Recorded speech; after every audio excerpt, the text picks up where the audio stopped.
کتاب کا احترام جتنا زیادہ ہوگا. تو علماء بہت سے تو ایسے بھی ہیں جو کتابوں کا جو بیگ ہوتا ہے وہ کبھی بھی یہاں تو خیر چلیں پھر بھی ایسا ہے کہ یہاں تو آپ زمین اس کے اوپر رکھ سکتی ہیں کارپیٹ وغیرہ پہ, کبھی بھی اپنے بیگ کو جس میں کتابیں ہوتی تھیں زمین پہ نہیں رکھتے تھے. نہیں, اچھا نہیں لگ رہا ہے. اس کے اندر جس اعتبار سے اس کے اندر احادیث بھی لکھی ہوئی ہیں, اس کے اندر قرآنی آیتیں بھی لکھی ہوئی ہیں, اس کے احترام کے منافی. تو علم کے ذرائع کا بھی اتنا, یہ تین چیزوں کا احترام اگر آپ کرنا سیکھ جائیں, درسگاہ کا احترام, استاد کا احترام اور کتاب کا احترام, پھر آپ دیکھیے گا کہ کس طریقے سے آپ کو علم حاصل ہوتا ہے. بازاروں کے علماء فرماتے ہیں چکر کاٹنا یہ آپ کی برکت علم کو ختم کرتا ہے. غیر ضروری طور پر بازاروں میں گھومتے پھرنا, بس نکلے ہوئے ہیں بازاروں میں, وہیں پہ زیادہ دل آپ کا لگ رہا ہے. کچھ لوگ تو ایسے گزرے ہیں کہ جن کو اتنا زیادہ کتابوں سے شغف تھا کہ اپنے مرنے کے بعد لوگوں کے خواب میں آئے, کہا کہ ہمیں رہنے کی ایسی جگہ دی گئی ہیں کہ جس کی در و دیوار بھی کتابوں کی بنی ہوئی ہیں. میں تو صرف آپ کو ایک کلاسک صرف دکھانے کے لیے, ویژوالائز کروانے کے لیے, ورنہ عالم آخرت و جنت کی چیزیں کہاں کہ اس کے در و دیوار کتابوں کے بنے ہوئے ہیں. ہمیں ایسی جگہ پہ جا کر ٹھہرایا گیا. اور یہاں پر کیا ہے, آپ دیکھیں کہ جتنے زیادہ دور کیا جا سکتا ہے, سب سے زیادہ لطیفے استاد اور شاگرد کے بنائے گئے. مذاق بنا دیا جائے استاد شاگرد سے, اچھا پھر وہ شاگرد صاحب کچھ بات کہتے ہیں, کچھ بات استاد کہتے ہیں. طالب علموں کے آپس میں لطیفے. ایک طالب علم مثلا دوسرے سے کہہ رہا ہے کہ چلو یار آج کوئی ایسا کام کرتے ہیں جو اس سے پہلے کبھی نہ کیا ہو, تو کہتا ہے چلو پھر آج پڑھ ہی لیتے ہیں میرے خیال. تو اب اس قسم کی چیزیں جو ہے لوگوں کو ہنسی مذاق میں کر کے لوگوں کو اس سے دور کر دیا جائے. تو ہمارے علماء ایسے گزرے. ایک آغا میر جہانی گزرے ہیں جو جب بھی کبھی درس دینے جاتے تھے اور جب کبھی مجلس پڑھتے تھے, بہار الانوار کی 110 جلدیں پڑھنے کے بعد درس دینے کے لیے جاتے تھے. 110 جلدیں بہار الانوار کی جب تک نہیں پڑھ لیتے تھے. آیت اللہ بروجردی فرماتے ہیں کہ میں رات کو مطالعہ اپنا شروع کرتا تھا اور جب سر اٹھاتا تھا تو دیکھتا تھا سپیدہ سحر نمودار ہو گیا, صبح ہو گئی, فجر کا وقت ہو گیا, رات گزرنے کا احساس ہی نہیں ہو رہا, رات کہاں چلی گئی. تو دیکھا آپ نے کیسا علم حاصل کیا.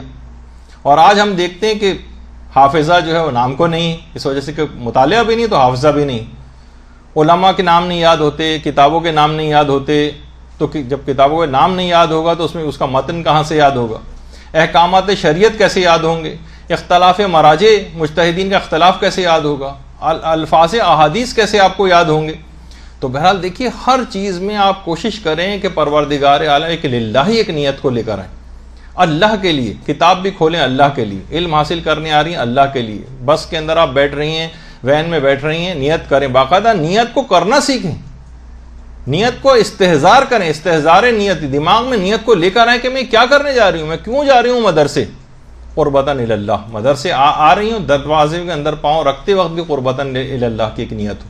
امتحان دے رہی ہیں, کتاب کھول رہی ہیں, پڑھ رہی ہیں, لکھ رہی ہیں, ہر چیز میں اس کو اللہ کی طرف اس نیت کو موڑ کر لے کے جائیں. جس طرح آپ نماز کی نیتیں کرتی ہیں اس طرح سے ان علم دین کے لیے بھی باقاعدہ نیتیں کرنا سیکھیں. اور ایک اور بات اس کے اندر خاص طور پہ بات, بس ٹائم ہو گیا, آخری ایک بات کہہ کے جو ہے اس کو ختم کروں گا. سستی اور کاہلی لگنے والی بیماری. طالب علم ہمیشہ ایک سے دوسرے کو سستی کاہلی لگا, مثلا آپ جماہی لیتے کسی کو دیکھتی ہیں, آپ کو کیوں جماہی آنے لگتی, اسی وجہ سے کہ آپ کو یہ لگنے والی بیماری. اسی کے مقابلے میں اگر کوئی چاقو چوبند ہے تو دوسروں کی بھی سستی دور ہو جاتی. آپ چند سہیلیوں کو بتائیں, کل تو میں نے پوری رات فجر تک پڑھتی رہی. اب خود بخود سہیلیاں پہلے تو آپ کی ڈپریشن میں جائیں گی, ارے ہم نہیں پڑھ رہے, پھر اس کے بعد ان میں بھی کسی میں شوق ہو سکتا ہے پیدا ہو جائے, وہ بھی محنت کرنے لگے. صلاح الظواہر عنوان و صحت الضمائر. ظاہر کی درستگی باطن کی صحت کا پتہ دیتی. جتنا آپ کے نظر آنے چاہیے آپ کی ایکٹیویٹی ظاہری, اس کے اوپر آپ کتنی توجہ دیتی ہیں, اپنی آرائش پر, اپنے میک اپ پر. دیکھیے ہو سکتا ہے, علماء کہتے ہیں کہ ہو سکتا ہے کوئی شخص خوش شکل ہو مگر نورانی نہ ہو.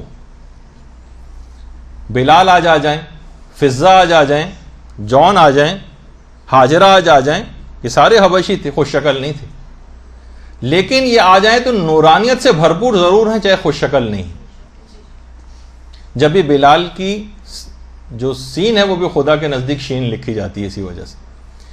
تو اسی محنت سے, اسی اخلاص کے ذریعے علماء صاحب کرامت بن گئے ہیں. یہی احادیث جو آپ کتنی زیادہ اپنے نوٹس بنائیں گی، آپ کے خود انگلیوں کے اندر ایک تاثیر پیدا ہو جائے گی. شیخ عباس قمی جن کی مفاتیح الجنان ہے، پانی کے اندر اپنی انگلیوں کو گھول کے آنکھیں دکھنے آتی تھیں تو پانی، اپنی انگلیاں پانی میں ڈبو کر اس کا پانی آنکھوں میں لگاتے تھے. کہتے تھے ان انگلیوں کے، میں نے احادیث معصومین علیہم السلام اس انگلیوں سے لکھی، اس کے اندر بھی شفا کی ایک ایسی تاثیر پیدا ہو گئی، خاک شفا، اور ایک طرف میری انگلیوں میں بھی شفا کی تاثیر پیدا ہو گئی. شہید ثانی کے متعلق ملتا ہے کہ قلم کو سیاہی کے اندر ڈبوتے تھے اور ایک دفعہ ڈبونے کے بعد 70 سطریں لکھ لیا کرتے تھے، جبکہ 1 یا 2 سطر سے زیادہ اس زمانے میں قلم کو ڈبو کر نہیں لکھا جائے. ایسی کرامتیں پیدا ہو گئی تھیں.